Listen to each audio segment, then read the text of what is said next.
Studio Delhi.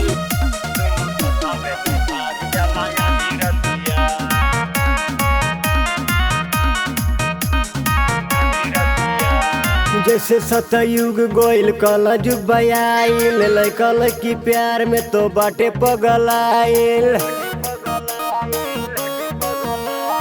जैसे सतयुग गोइल कल जुग बयाइल लैकल की प्यार में तो बाटे पगलाइल। बिना बियाह के करे बतिया दोनों सथवे में भाग जाला आधी रतिया। दोनों सथवे में भाग जाला आधी रतिया।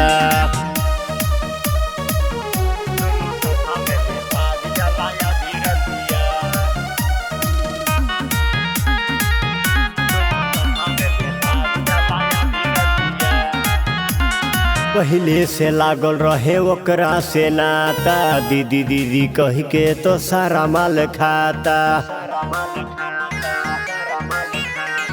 पहले से लागल रहे ओकरा से नाता दीदी दीदी कह के तो सारा माल खाता। घर वाले समझे ना दिल के बतिया दोनों सथावे में भाग जाला आधी रतिया। दोनों सथावे में भाग जाला आधी रतिया।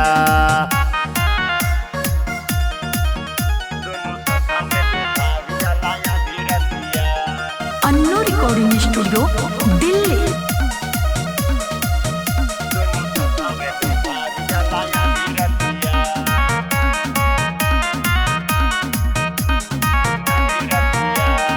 होके सयान कहे कैलू नादानी राइटर विकास के चिखबलू जवानी।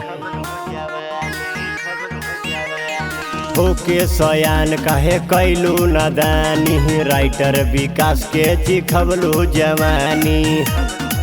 प्रदीप लाल कहे सही बतिया दोनों सथावे में भाग जाला आधी रतिया।